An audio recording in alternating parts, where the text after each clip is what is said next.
Em, Hoy les traje una propuesta que tiene que ver con que la vida muchas veces, vieron, nos presentan músicas que a veces tienen que ver con lo que nos gusta bailar y a veces no tanto. Música que a veces nos sentimos muy aptas porque ya las hemos aprendido y otras no tanto.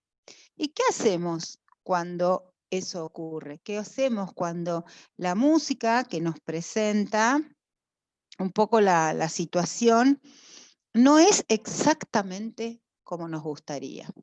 Bueno, era un poco la propuesta, tenía esta idea. Para eso se me ocurren muchas cosas. Empezar a charlar lo que significan los ciclos vitales, los cambios, la vida, como ese devenir continuo de situaciones que se nos presentan, a veces como desafíos, a veces como la posibilidad de alinearnos con lo que nos ocurre. Pero bueno, esta época fue una época de desafíos, ¿no? A todas nos ha llegado esta época de desafíos tan impensados, porque si algo tiene esta época es que cada una ha tenido que aprender ciertos recursos que desconocía, o quizás también situaciones adversas. Nos ha ocurrido en este cierre, digamos, de año gregoriano lectivo, cada una podrá hacer su propio balance de cómo ha sido esta época.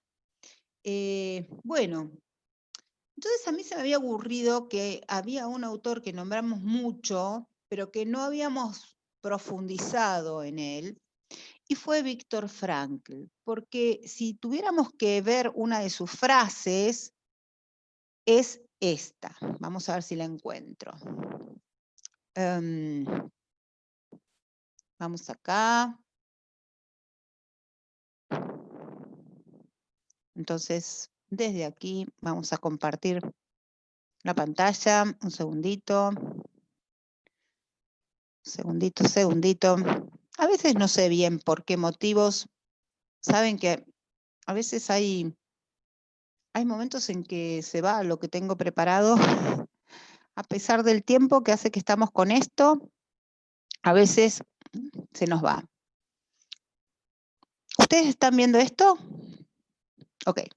Si no está en tus manos, la posibilidad de cambiar la situación que te produce dolor, siempre podrás escoger la actitud con que afrontas este sufrimiento.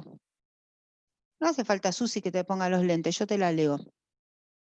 Si no está en tus manos la oportunidad de poder cambiar la situación que te produce dolor, siempre podrás escoger la actitud con que afrontas ese sufrimiento. Víctor Frankl. Vamos a hacer un pequeño recorrido por su vida. Él tiene muchas frases. Cada frase nos podría llevar un montón de tiempo a analizarlas porque son tan profundas, tan profundas. Vean esta. A un hombre se le puede quitar todo, salvo una cosa, la última de las libertades humanas, elegir su propio camino. Y ustedes dirán, bueno, y este buen hombre se ve que no le ha pasado muchas cosas en su vida, pero ustedes supieran todo lo que le ha pasado a Víctor Frankl.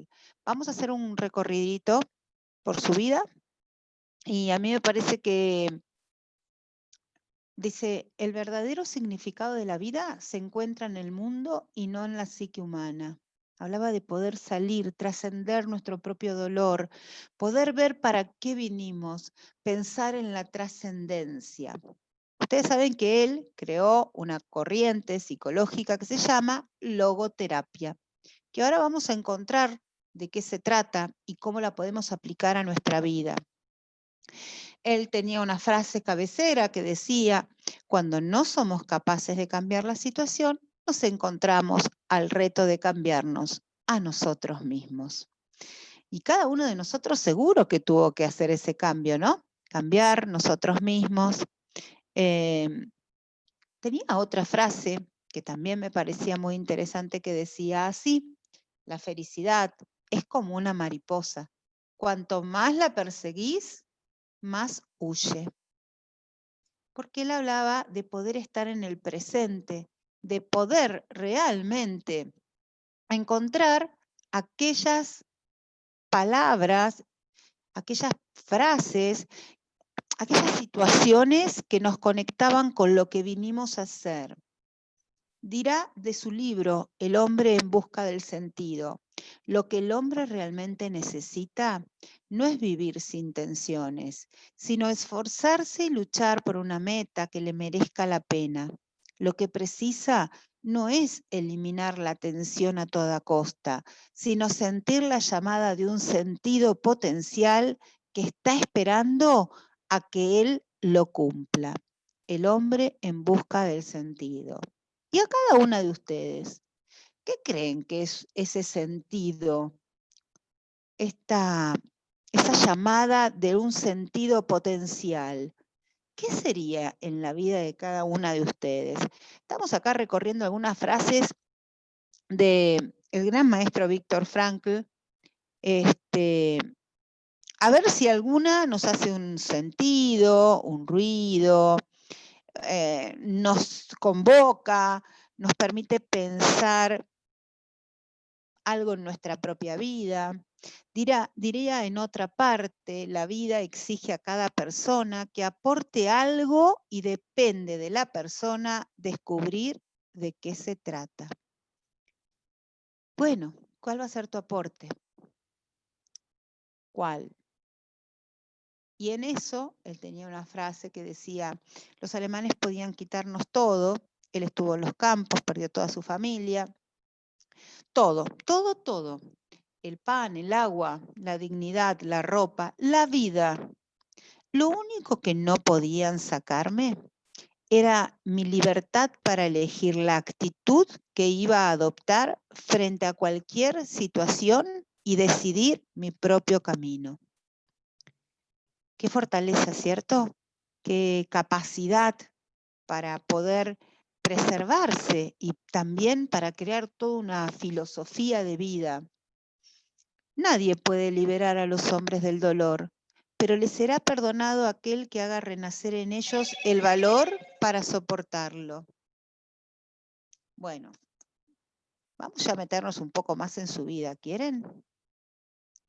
Podríamos dejar ahí, diría Víctor Frank, el amor es la meta más elevada y esencial a la que puede aspirar el ser humano. La plenitud de la vida humana está en el amor y se realiza a través de él. Muy, muy, muy interesante. Bien.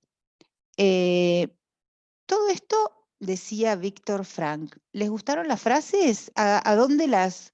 Ah, mira.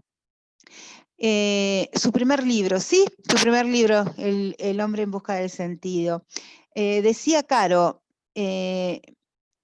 Sofi decía: ayer pensaba que quería que mi sentido fuera dar amor, poder mirar y dar afecto con la mirada libremente, poder acompañar los procesos de los demás sin juzgar. ¡Qué lindo! Bueno, hoy tengo dos temas que no sé si voy a poder llevar con los dos temas. Uno era justamente la logoterapia y otro era el focusing, que hablaba del escuchar el cuerpo y no criticar, no juzgar. A lo mejor si no llegamos hoy lo haremos en la próxima. Qué hidalguía, dice Judith. Y acá, dar sentido a nuestras vidas, la misión que cada uno tiene. Sí, dice Ana que se apasionó con el libro de Víctor Frankl. Después te digo con cuál podés seguir. Bien. Ay, ayer viste su vida en internet. Mirá, yo no sabía, qué pena, me lo perdí. En el bolsillo del traje que le dieron encontró una página del Teilim, dice Ana. Así fue. Y dice ahí, el amor a mis nietos es lo que me mantiene en la lucha cotidiana. Buenísimo, buenísimo. Bueno, vamos entonces a charlar un poquito sobre su historia y sobre su teoría más que sobre su historia. Sobre su historia lo tengo por acá, miren, si quieren por acá podemos ver un poquito de su historia, a ver cómo fue su camino, ¿no? Porque realmente fue tan fuerte su historia, tan fuerte, que nos permitió también, de alguna manera, tener tanto que ver con la resiliencia. Palabrita que quiere decir aquello, miren ustedes, vamos acá, denme un segundo. Muy bien. Bueno, nace, para tener una idea de qué años y demás, nace el 26 de marzo de 1905, muere a los 92 años en Viena, vivió los estragos de las dos guerras mundiales, en la Segunda Guerra Mundial fue llevado a los campos, fue médico, neurólogo, psiquiatra y doctor en filosofía y docente. Creó esta escuela vienesa que se llama logoterapia, que está basada en una concepción integral del hombre, que va a estar muy pensado como un ser bio, psico, socio, espiritual. Es decir, somos un cuerpo, tenemos una psiqui, tenemos un contexto y también tenemos ese nefesh que tenemos, ese espíritu, eso que nos hace especiales, eso que nos permite elevarnos, eso que nos permite conectar.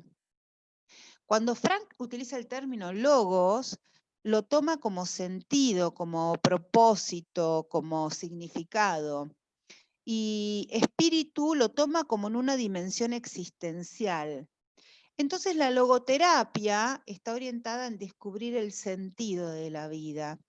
Va a incluir los aspectos del dolor, del sufrimiento, ¿sí? O sea, ¿para qué tendría sentido esto? ¿Cómo le puedo encontrar un para qué? Una forma de trascender. Es un método menos retrospectivo y menos introspectivo porque se centra en el futuro.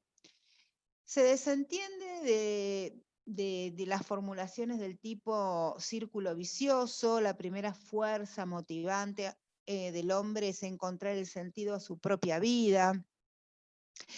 Y decía, no es algo que inventamos, lo tenemos que encontrar.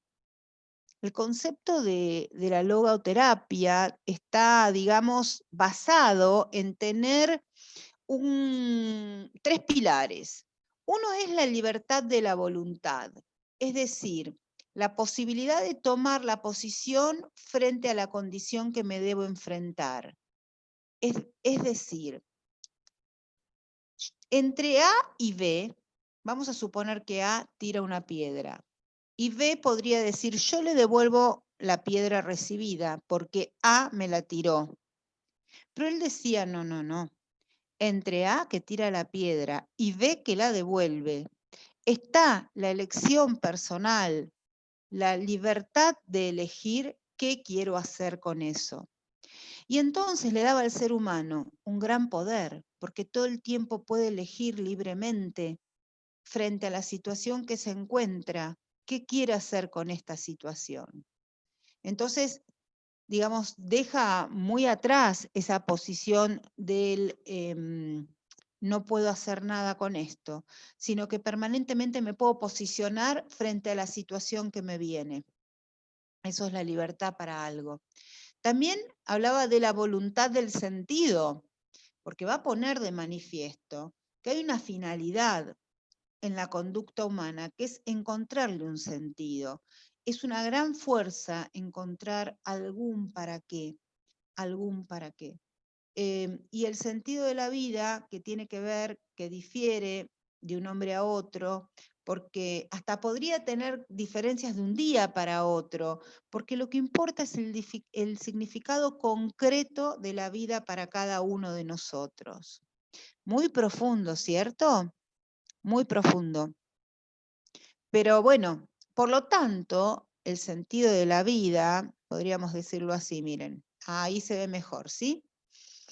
Es subjetivo, o sea, para cada uno es individual, cada uno va a encontrar un para qué, un sentido, una trascendencia, es único, es irrepetible.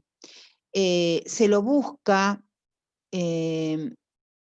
digamos, dentro del mundo, no solo desde la psique, sino realmente como trascendiendo ese algo por quien vivir, es algo específico, es algo que uno tiene que encontrar. No nace con la existencia, sino que se va haciendo frente a las situaciones que nos va tocando. Ir encontrándole de alguna manera el para qué. ¿Y cómo vamos a encontrar o realizar el sentido de la vida? Bueno, hay como muchos caminos, ¿no? Está el valor de la creación, el valor de la experiencia, el valor de la actitud. Pero bueno, antes de llegar a esto, voy a dejar si bien esto, les quiero contar que en El hombre en busca del sentido, perdón, no solamente es un título ingenioso, sino es una definición, diríamos, del ser humano. El ser humano es un buscador de sentido, decía Víctor Frank. El sentido es una necesidad, podríamos decir, que en nuestra época muchas veces se ve como poco satisfecha, porque aún en condiciones más estables o en épocas de bonanza, muchas veces encontramos que decimos, tengo todo lo que me hace feliz, tengo un buen trabajo, tengo familia, tengo casa, pero me siento vacío. ¿Cuántas veces hemos escuchado eso? ¿Cuántas veces el sentido en la vida cotidiana, a veces también en las situaciones de crisis, se vuelve indispensable? ¿Para qué? ¿Cómo trasciendo este momento? ¿Cómo hemos trascendido este momento? Cada uno con lo que le ha llevado, ¿no? ¿Cómo vamos a elegir qué música? La música no la elegimos, pero sí elegimos cómo nos vamos a posicionar frente a esa música de la vida, del contexto, del devenir, de Boreolam. ¿Cómo nos vamos a parar frente a eso?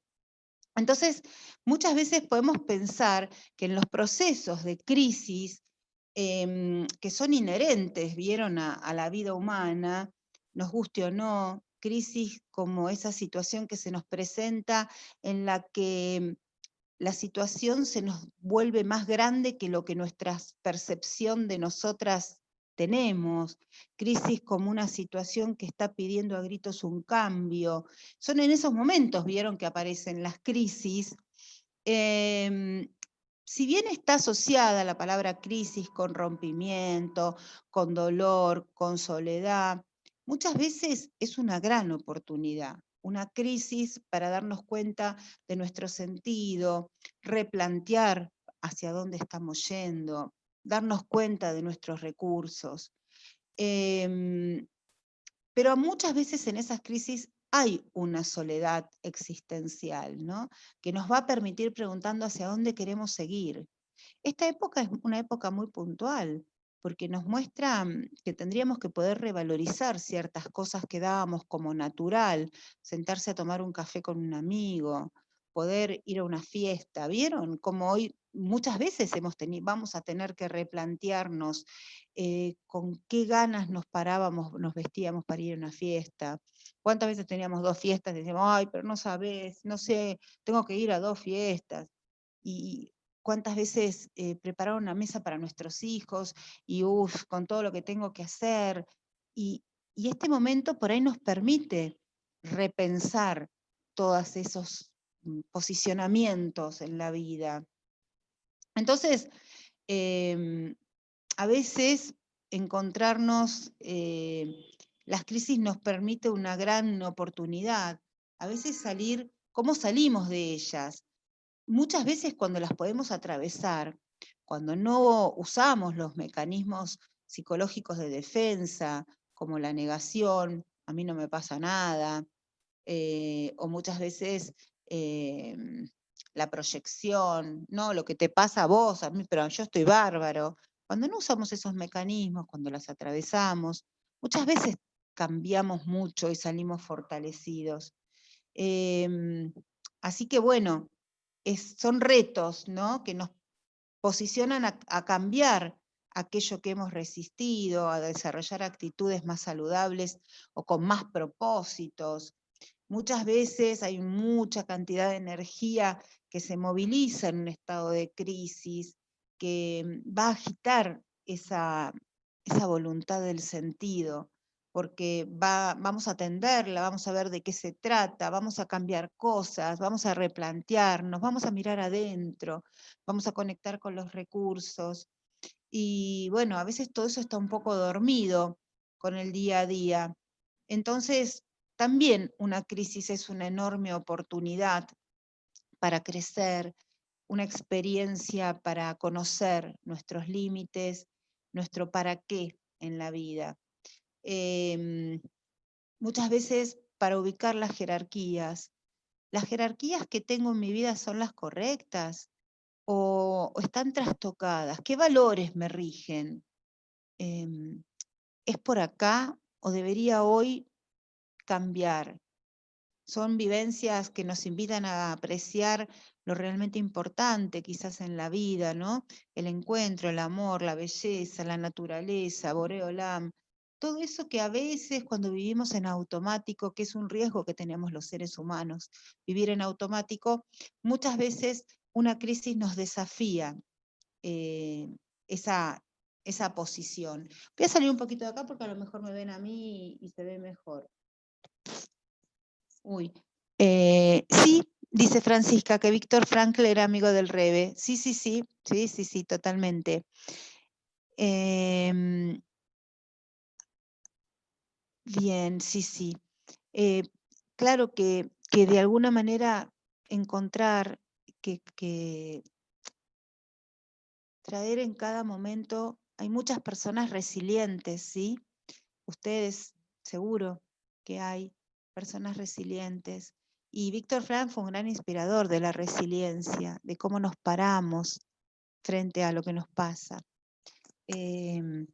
Cada uno de ustedes seguro que pueden dar clases, porque cuando uno no pasó plastificado por la vida, seguro que ha aprendido tanto. Se trasciende a pesar del dolor, con amor y encontrando un sentido, dice Teresa. Gracias, Tere. Gracias. Sé que cada uno de ustedes tiene una historia, ¿sí? Cada uno de ustedes, 92 años Esther tenía cuando murió. Bien, cada uno de ustedes tiene una historia atrás, seguro. Y la primera Shlemá del Rebe se la mandó a Víctor Frankl después de la primera Shluchá se la mandó a Víctor Frankl. No lo sabía, Francisca. Me pone Francisca, ponelo en público. Sí, ponelo así, la leen todas. Que la primera Shluchá del Rebe se la mandó a Víctor Frankl después de la guerra. Qué belleza, no sabía eso. Bueno, ustedes saben que muchas veces yo busco temas de las cuales a veces quizás no tengo la profundidad del tema, sí, por ahí de la corriente de psicología, pero todo esto me enriquece un montón. Sí, cómo no. Entonces, estamos acá escuchando, mejor dicho, la historia de Víctor Frankl y viendo de cómo esta teoría nos puede ayudar a vivir mejor, si le encontramos un sentido, si le encontramos un para qué, si nos animamos a preguntarnos sobre nuestra trascendencia. Bien, ¿cómo venimos hasta acá?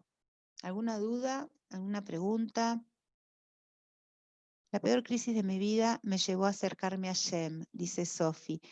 Sí, ves ahí, en las épocas de crisis son muchas veces cuando uno mira para adentro, mira a su alrededor y mira para arriba, en ese orden o en el orden que cada uno va pudiendo. A veces mira para abajo, porque son esos nietos los que nos da la fuerza, ¿sí? Miramos hacia todos los costados para encontrar esa fuerza, sí. Gracias por compartirlo, Sofi. Bien. Seguimos entonces por acá. La fe te sostiene. Y sí, seguro que sí, Norita. Seguro que sí. Muchas señoras resilientes entre cada una de nosotras. Cada uno ha tenido su pequeña batalla, pequeña por ponerlo, pequeña, grande. Seguro, seguro, seguro. Más de una me muestra así y las señoras que hacen así tienen razón, tienen razón. Bien, vamos acá. Entonces las crisis nos va a demandar buscar nuevos caminos, seguro. Y somos los que de alguna manera nos vamos a ir convirtiendo después de ese tallado, a veces tan doloroso. Albert Camus escribió, si los hombres no pueden conseguir que la historia tenga sentido, pueden al menos actuar de tal forma que su propia historia lo tenga. Qué profundidad, Camus. Bueno, entonces, ¿quieren que se la vuelva a leer? A mí me pareció, sí, ¿no? Bueno, Albert Camus describió, que si los hombres no pueden conseguir que la historia tenga sentido, pueden al menos actuar de tal forma que su propia historia la tenga. Bueno, tenemos a un hombre que sufre, tenemos también una crisis, tenemos un ¿qué hacemos con todo esto? Muchas veces las crisis nos va a poner a conectar con nuestra parte más vulnerable, nos va a poner en una doble posición, un riesgo, porque estamos en una crisis y una posibilidad de aprender, de desarrollar y de la autotrascendencia. Esto fue un poco lo que Víctor Frank hablaba, cómo vamos a autotrascender esto. Y por supuesto, cuando estamos en ese esquema de transformarnos, los esquemas se van rompiendo, van a aparecer las creencias, los valores, todo se cuestiona y vamos a ubicar unas nuevas jerarquías. Es cuando la persona puede ver hacia atrás y va a decir, todo esto que trascendí fue lo que me permitió ser hoy quien soy. Aprendí tanto de mí, de mi entorno, de mi fe, tanto de mi amor. Sacar fuerza en los momentos de crisis y te ponen a prueba. Exactamente, Nora. Bueno, entonces, todo eso, cuando ustedes imagínense cuando una persona llega a por ejemplo, a una consulta, va justamente a mostrar, está en ese momento, ¿vieron? En esa crisis. Y es ahí donde uno empieza a poder ayudar en esa transformación, en esa posibilidad de charlar y de ver cómo ayudamos a que se reconecte con sus recursos. Cuando tenemos en ese camino de reconocer la crisis y hacer un acompañamiento logoterapéutico, ¿qué van a lograr los logoterapeutas? Bueno, que el malestar de este estado, en vez de fugarse, de las ganas de fugarse de ese dolor, después de ganas de negarlo, de aturdirse, justamente va a bajar los ruidos, va a invitarlo a que baje el ruido, a que baje la diversión, justamente qué es lo que ofrece la sociedad, ¿vieron? Evadite, fluí, olvidá. Y justamente toda esta teoría dice, no, así no vas bien, tenés que cambiar, tenés que dejar el automatismo, tenés que ir a la autonomía, vendría a ser automatismo versus autonomía. Voy a dejar esto de ir en piloto automático, porque así voy a llegar a mi verdadera autonomía y así llegar a mi autotrascendencia. Porque estamos tan acostumbrados a estos mecanismos que digamos, nos alejan del proceso de procesar lo que nos pasa. De alguna manera, podríamos decir que el punto de partida de esta teoría, como de la de todos, es asumir dónde estoy, reconocer ese caos que estoy viviendo, eso que me moviliza, eso que moviliza mi voluntad, eso que... miren esto, escuchaba a un terapeuta que decía algo así como: quien no asume, se sume. Es decir, suma más dolor a lo largo del tiempo. Dice Dita, lo mejor es poder tener un autoconocimiento, que no es nada fácil. Reconocer las emociones es una gran oportunidad para transformar. Sí, para transformar y para transformarnos, diría. Evadir nos sirve, nos ayuda a crecer y a superar, dice Nora. Y bueno, si es lo que justamente todas las teorías tienen este punto, ¿vieron? Entonces, vamos a ir exactamente a cómo lo piensa él. Dice, estas son algunas herramientas logoterapéuticas. Vamos acá, lápiz y papel. No, no es necesario, yo las voy a decir. Podríamos decir, lo que no se asume, consume. Muy buena. Sí, sí, ahí está, muy bien. Acá decía, la que yo había leído decía asume, pero está mejor consume, Tere. Sí, a lo mejor es así la frase, pero si no es así, la frase es así, bueno, la que yo había leído decía asume, pero está mucho más clara con consume. Muy bien. Bueno, entonces primero clarificamos. Durante el proceso, obviamente, va a ser indispensable clarificar qué es este momento de confusión, ese diálogo, con esta técnica como para decir, bueno, ¿qué nombre le pones a esta crisis? ¿Qué nombre le ponemos? Cada uno hará su trabajo, ¿sí? Ahí, ¿a qué nombre le pongo a esta crisis? ¿Qué la desencadenó? ¿Qué implica en las diferentes áreas de tu vida esta crisis? ¿Qué considerás que vas a aprender? ¿Qué estás dispuesto a aprender? ¿Con qué recursos contás para enfrentarlo? ¿Qué podrías ganar si lográs este cambio? ¿Qué cualidades vas a desarrollar a partir de otras crisis que ya viviste? O sea, ¿qué recorrido ya pudiste haber hecho que te da ese hándicap para mirar esta crisis y decir, he pasado otros momentos y me refugié me sostuve con, cambié tal cosa y me ha ido, aprendí, puedo decir que de ahí me tomo para confiar en que voy a poder atravesar esta crisis? Bueno, son cuestionamientos que guían a una persona a encontrar las respuestas para clarificar el estado de confusión que es ese primer momento. Vamos a explicar obviamente que está atravesando una crisis y que no se está volviendo loco o loca, que es una experiencia que hay que ayudarle a encontrarle un sentido. Dice Ana, la primera vez tengo crisis generacional. Bueno, una crisis generacional, podríamos decir crisis generacional sobre la edad, la época. Las crisis vitales traen esto, tiene un nombre, no sé si es lo mismo, Ana. Las crisis vitales tienen esto, pasar de una etapa vital a otra, muchas veces nos generan una crisis. ¿Por qué? Porque deberemos hacer algunos cambios y muchas veces nos resistimos a ello. Entonces, pulseamos por volver al momento anterior.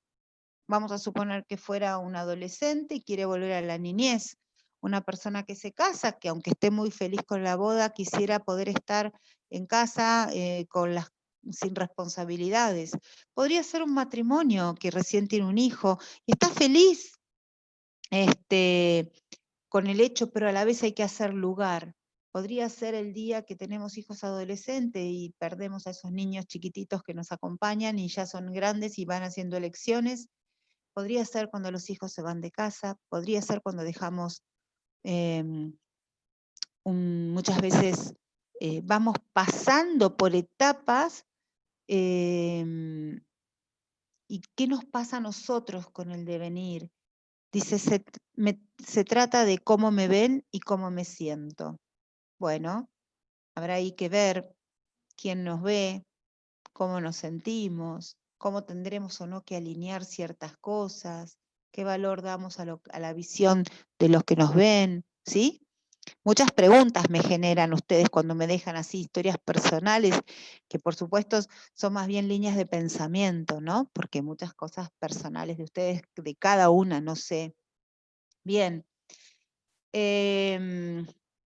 Ahora, cuando una persona ya le pone nombre a la crisis, como acá Ana le pudo poner, entonces ya podemos empezar a trabajar con la segunda etapa, que se llama reflexión e introspección. ¿Me doy un espacio para pensar sobre el tema?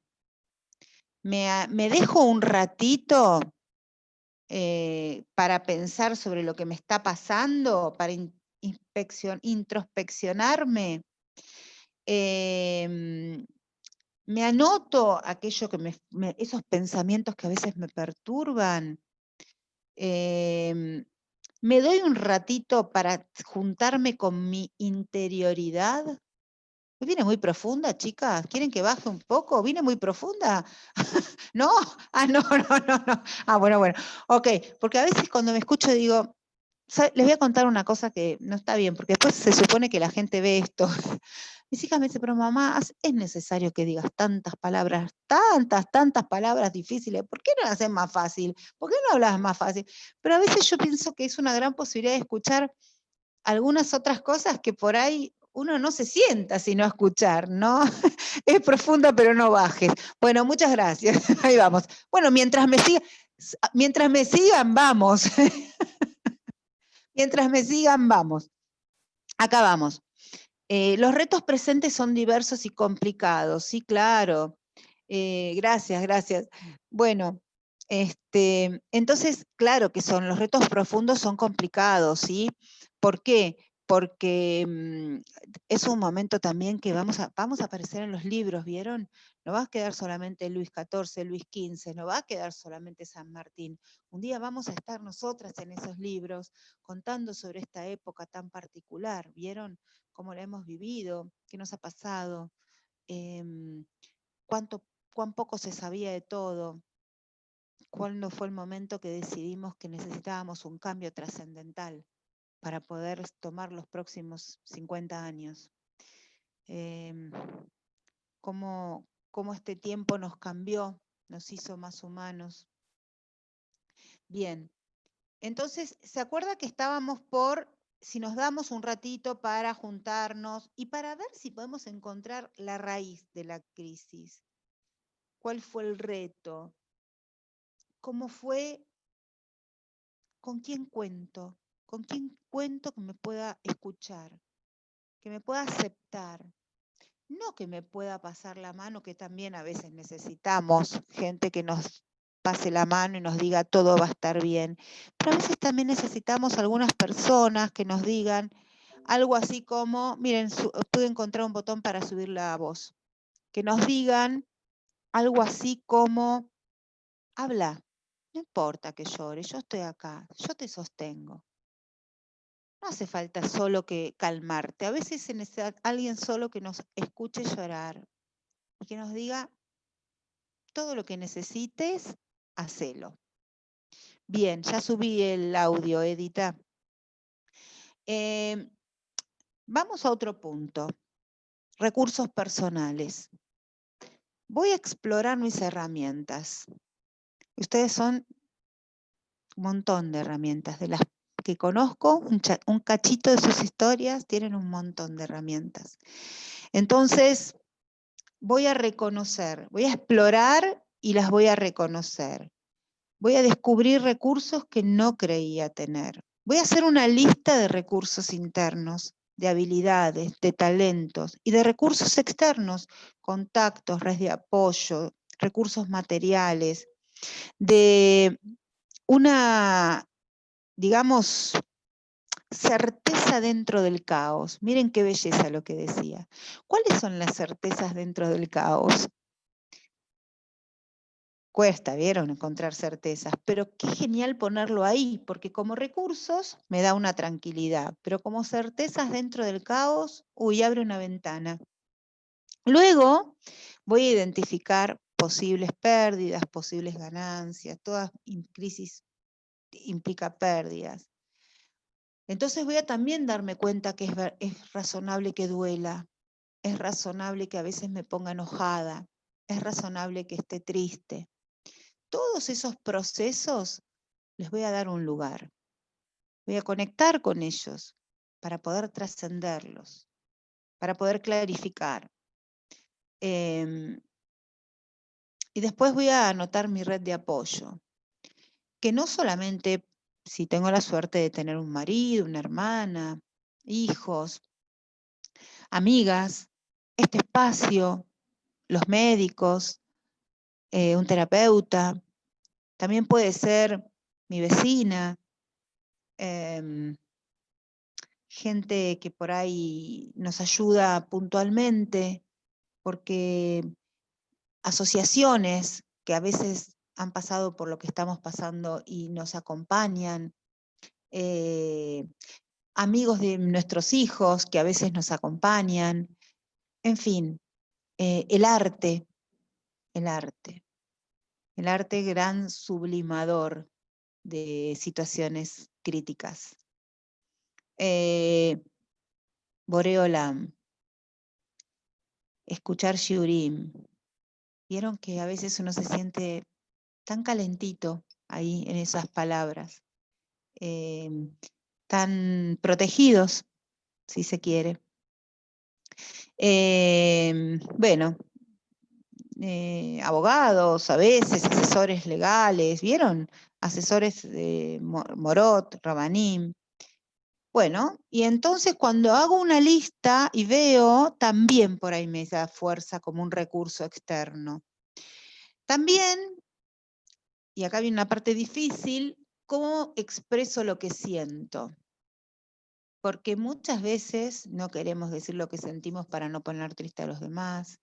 A veces no le ponemos la palabra que necesitamos porque no queremos ni siquiera nombrarlo. Porque vieron que hay palabras que tienen mala prensa. A veces uno no quiere decir que está enojado, a veces uno tiene ganas de decir que está triste, porque siente que es muy fuerte para uno, para el otro. Que en esta avalancha emocional que cuando uno está en una crisis nos toma, podemos pasar por distintas emociones, ¿no? Esas sensaciones de agobio, de tristeza, de ira, de que no puede estar pasándonos esto a nosotros, nos hace un momento de perder la cordura, de no entendernos a nosotros mismos, ¿cómo es esto? De repente lloro, de repente me río, ¿qué pasa conmigo? Bueno, así que desde las creencias aprendidas en nuestra familia y la cultura, muchas personas han aprendido a reprimir lo que sienten y no pueden nombrar. ¿Saben las veces que uno pregunta como terapeuta, y ahora que me estás contando esto, cómo te sentís? La gente mira y dice, no sé. No es tan fácil nombrar lo que uno siente, ¿saben? Es un aprendizaje también. El que hemos aprendido, el que por ahí hemos aprendido de grandes, el que hemos aprendido con nuestros hijos cuando se los fuimos enseñando, ¿vieron? Y bueno, poder llorar si es necesario, poder liberar la energía del enojo con descargas físicas para evitar que se conviertan en ansiedad paralizante. No pasa nada si necesitamos llorar, si podemos decir lo que sentimos. Es como un vaso y cuesta ponerle un nombre, ¿sí? A veces es así. Está ahí y no sabemos de qué está lleno, podríamos decir, Nora. Entonces, cuando uno puede usar visualizaciones para poder aprender a decir cómo se ve, cómo se siente, qué sentís, no importa que no le pongas el nombre, pero ¿cómo es lo que sentís?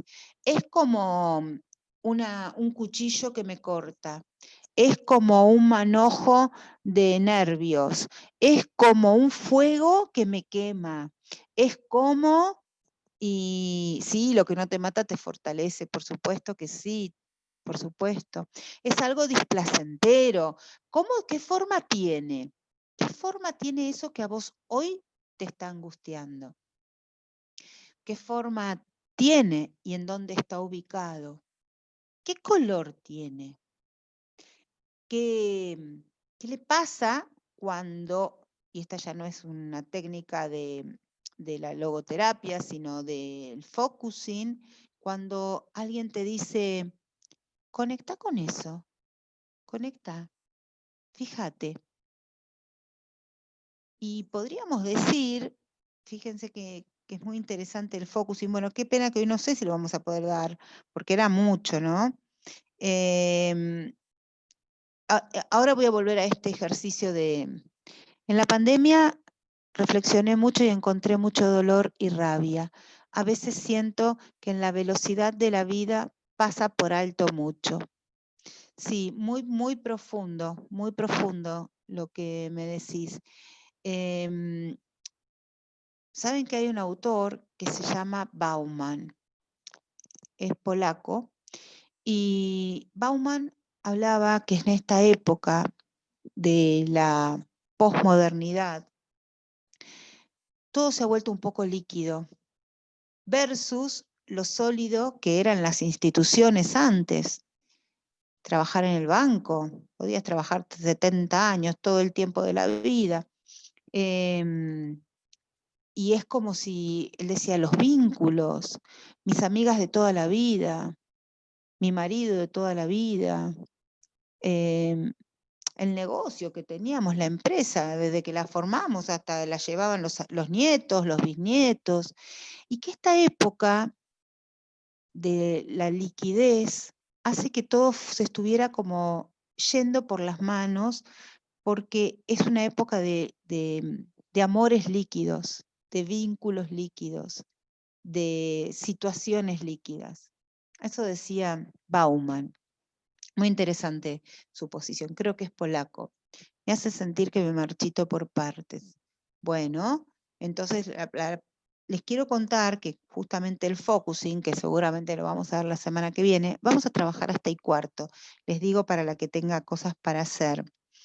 Le vamos a dar justamente, sí, el amor líquido, exactamente, Silvia, eso decía Bauman, que el amor también se hizo líquido.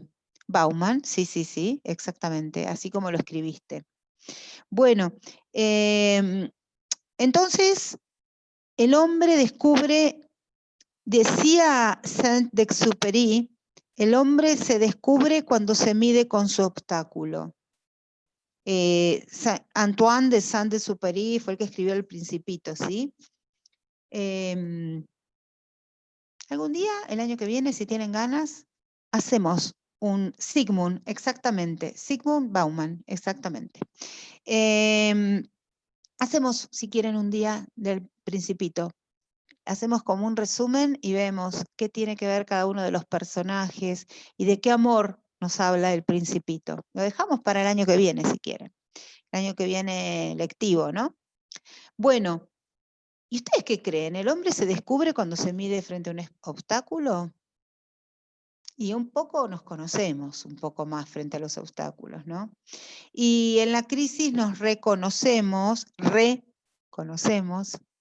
nos volvemos a conocer, y la adversidad es un espejo en el que deben mirarse los que verdaderamente quieran conocerse, decía Antonio Manero. Y ahí empieza la autovaloración, porque la autoestima tambalea como parte del malestar del proceso y la persona cuestiona su valor personal. No sé si puedo con esto es mucho para mí, yo soy muy frágil, nunca, no pude cosas más chiquitas, no voy a poder con esto. Y ahí es importantísimo a quién tenemos al lado, para recordarnos también en esas listas que hicimos otras veces que salimos, ¿sí? Ok, en la lucha se conoce mi valor y mi experiencia, claro que sí. Decía Viktor Frankl, la autovaloración es el punto de partida en la búsqueda del sentido de la vida. Vamos a encontrar en la autovaloración la orientación para vivir y salir de la crisis, porque vamos a tener un especial cuidado en la alimentación, en el descanso, poder vivir en un ritmo más lento, como por ahí alguien me escribió, tratarnos con más amor, vamos a darle un poco más de atención a nuestras necesidades, vamos a darle un cuidado a nuestra fragilidad, vamos a dejar de juzgarnos, de dejarnos de apurarnos, de exigirnos, le vamos a dar una posibilidad a que podamos darnos el amor que le daríamos a cada una de las personas que necesitaran de esa mirada. Gracias, Fran. Bueno, hay una herramienta de sobrevivencia que Frankl compartió de su experiencia en los campos y decía algo así como: no hay nada en el mundo que capacite tanto a una persona para sobreponerse a las dificultades externas y a las limitaciones internas como la conciencia de tener una tarea en la vida. Quiero decir que él ha perdido toda su familia, sus hijos, su esposa. Digo, vieron que muchas veces hay teorías escritas de personas que hacen sus investigaciones, pero que han tenido la posibilidad de no pasar personalmente por ciertas experiencias. Él habla desde la experiencia que también le ha sido personal, ¿sí? O sea, él habla de esos grandes dolores que le ha pasado. Eso lo escribió en 1492, justamente en un campo. Y él estaba consciente que tenía una tarea en la vida, y él eligió asumirla justamente. Y como logoterapeuta hay que tratar de ayudar a las personas, decía, a encontrar esa tarea, ese por qué habilitarse y pararse. ¿Por qué? ¿Para qué? Para poderlo concretar se va a proponer, obviamente, una lista de frases. Por ejemplo, quiero superar esta crisis para... puntos suspensivos. Mis tareas más importantes en mi vida hoy son... los propósitos y los sueños que más me ilusionan son... Y después imaginarse en el futuro en un estado deseado, encontrándose con un ser querido, realizando ese viaje, logrando ese logro. En los campos de concentración, el doctor Frank, que para entonces no sé si era doctor, se visualizaba reelaborando su manuscrito e impartiendo clases y conferencias. En 1942, sí.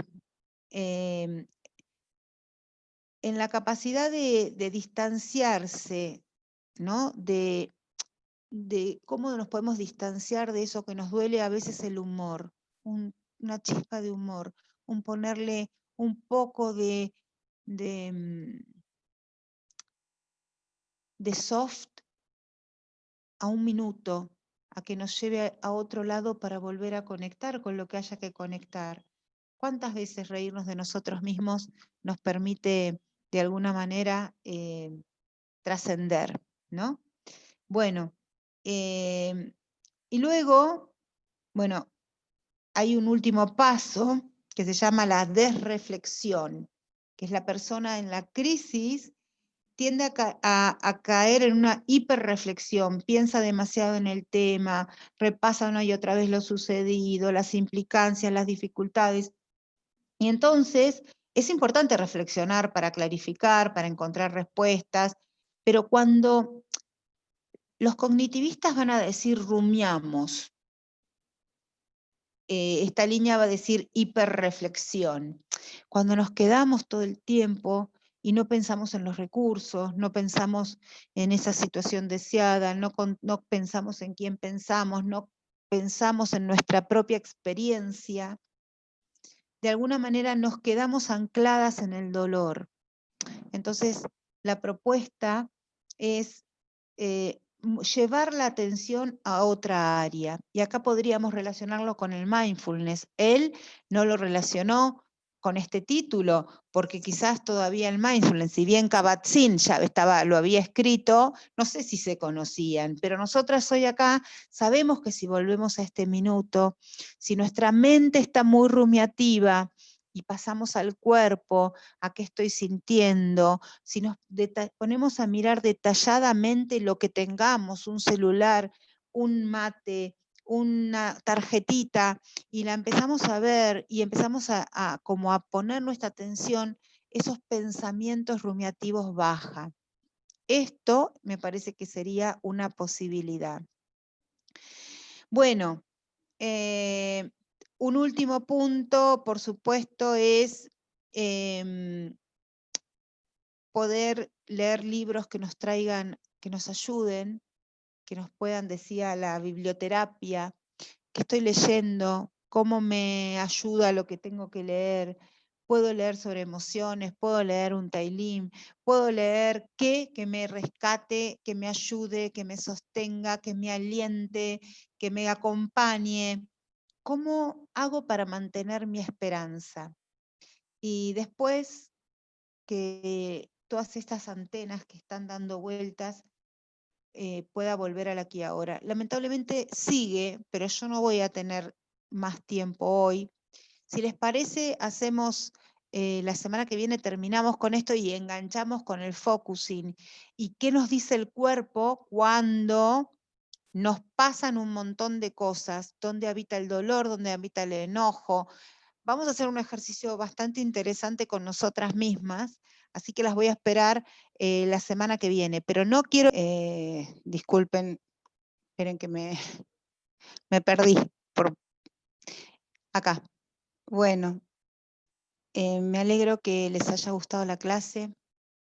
Vamos a ver si a partir del focusing le encontramos dónde vive eso que nos está molestando, ver si podemos trabajarlo, a pesar de que este es un espacio de contacto y de aprendizaje y de compartir. La idea es que nos lleve un espacio de esperanza a nuestro corazón y que cada una pueda de alguna manera sanar. No es un espacio de terapia, pero de alguna manera nuestros encuentros, como siempre hay amor, tienen un efecto terapéutico. Así que les agradezco mucho que me hayan acompañado, espero que les haya gustado el tema. Un tema difícil, pero que bueno, me parecía que también estaba bueno poderlo abordar. Y seguimos, si quieren, la semana. Sí, sé que sí, Nora, sí, sé que sí. Claro que sí, pero siempre está en uno, siempre, siempre, siempre. Con mucho gusto, cuando tenga la clase, la paso. Lu, te agradezco, gracias, gracias, gracias, gracias. Las voy a desilenciar.